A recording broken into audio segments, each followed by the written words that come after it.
Iconic Sydney locations treated like a trash heap.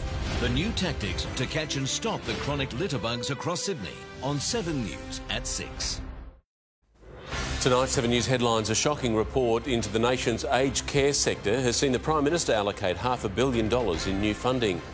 Our state has vaccinated 10,000 people in 1 week. The Premier now offering to help the federal government.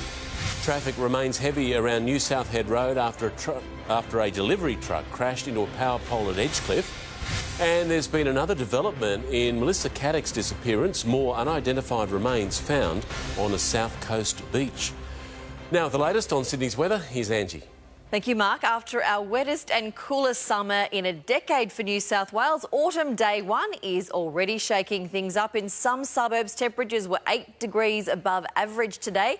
At about 4:30 this afternoon, we reached a top of 30.8 degrees in the CBD. Warm overnight as well, with a low of 19.8. In our west, it was the hottest day since January 26. Richmond reached 36 degrees, 35 for Penrith, and 31 was the trend for most coastal spots.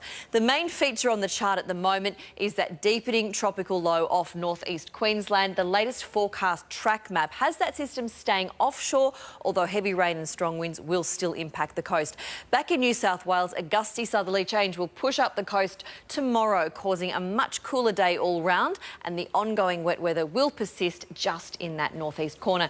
Tomorrow's capitals, Brisbane, should see a possible storm and 33 degrees, a sunny top of 25 for Canberra, an overcast day for Melbourne, a cool one for Hobart, just 15 degrees, Adelaide fine, 25, and a shower or two, maybe even a storm for Perth, 31 degrees.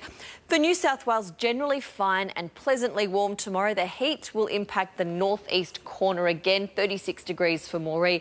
With that, more storms along the north coast and a light morning shower for Batemans Bay. Otherwise, all fairly manageable under blue skies. Southerly winds will lead to a much cooler day around the metro region tomorrow, so tops in the low 20s on the coast, mid-20s inland.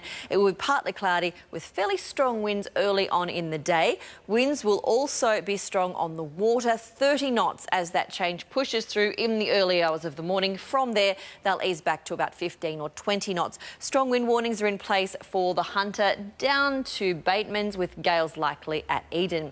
For the CBD, we're looking at a low of 19 degrees tonight before that cooler change kicks in, but our top of 24 will be much closer to average after today's heat. To the next 7 days, it's a beautiful week ahead. No sign of rain, which is a novelty after the last week or so.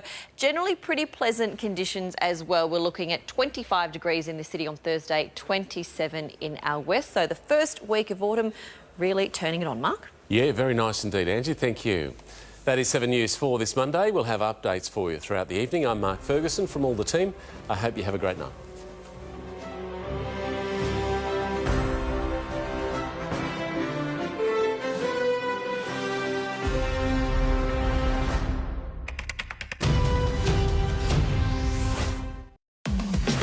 Closer each day.